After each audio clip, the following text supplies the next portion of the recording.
few weeks ago, I gave you my top 7 poker rooms to visit next time you go to Las Vegas. In response to that video, tons of you commented, gave me feedback, and said, hey, I think you're missing some. So I decided to put out a second video that is just your feedback. This is the poker community top 10 poker rooms to visit when you go to Las Vegas based off of your rankings and your feedback. Let's get into it with number 10.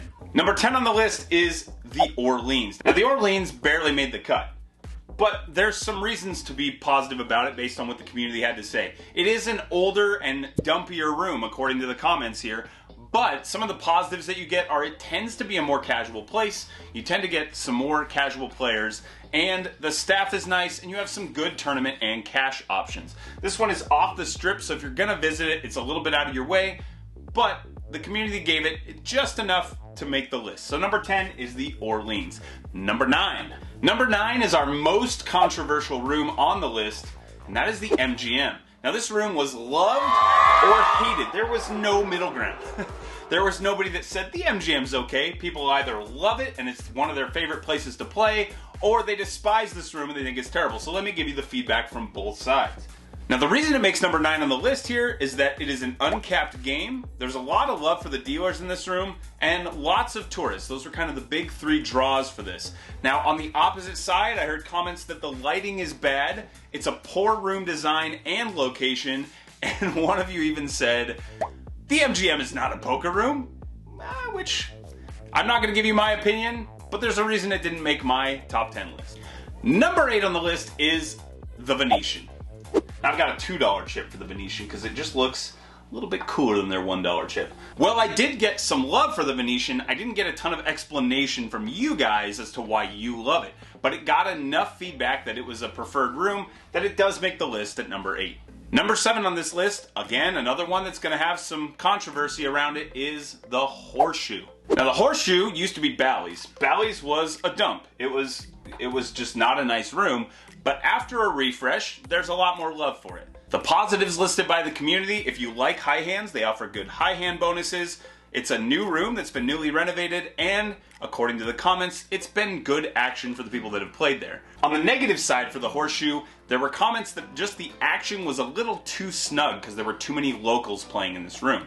So if you're looking for a place that has more tourists, according to feedback, this may not be your first location. Number 6 on the list is Mandalay Bay. For Mandalay Bay, I got a lot of positive feedback, kind of reaffirming some of the things that I had to say in my video, which is that it's comfortable, it's casual, and it brings in a lot of rec players.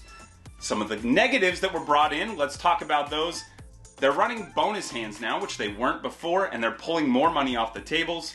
There's a lot of locals that are showing up for the bonus hands and then leaving as soon as the bonuses are done, and that there's tournaments being run now that are pulling some of the casual players away and making it so that the cash games aren't as much fun to play.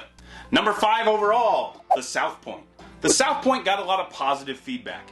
Good game selection, very comfortable, lots of room, good food options around, so lots of positive feedback for the people that did say that this was one of their preferred rooms, but not as many people said this was their preferred room. I didn't really hear any negatives about South Point. So it makes it in at number 5 as a room that had a lot of positive, but just not as much love as some of the top tier rooms that are coming next on this list. This brings us to number 4 on the list, which is the Golden Nugget. I'm putting the Golden Nugget in its own tier here. Now there were mixed reviews on the actual room, but again, more positive than negative. So the reasons that the Nugget got so much love: it's really the only place to play downtown on Fremont Street.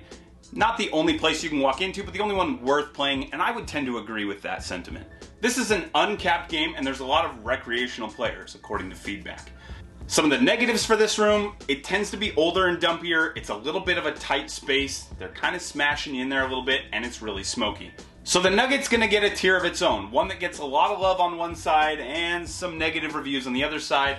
All in all, I think it's a fine room, especially if you're going downtown, and one that makes sense that you guys said you really like visiting. Now we're into the elite tier, and coming in at number 3 is the Wynn Encore. The Wynn Encore is my favorite room. It made number 1 on my list, and those of you that agreed gave it a ton of love. However, there weren't as many people saying that they loved the Wynn and that it belonged as the absolute best room overall, and so though it got a lot of positive reviews, it is making number 3 on the community list. Number 2 on the list, and we're getting close to the end here, is the Bellagio. The Bellagio got a lot of love. There's no rake for bonus hands. They run PLO games. You can find all kinds of steaks. The staff got a lot of love. It's a well-run room, clean. You can have food at the table, great service, massages available, all kinds of positive things said about this room. And one of the reasons that you listed was that you might run into your favorite pro or even your favorite poker vlogger.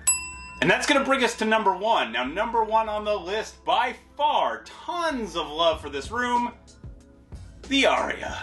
Love for the Aria includes good action at the tables, good game selection, a good staff, comfortable room, it feels upscale, well located, central to the strip, nice rooms to stay at. The love just came pouring in for this room, and I think it's well deserved. This definitely was one of my highest rooms.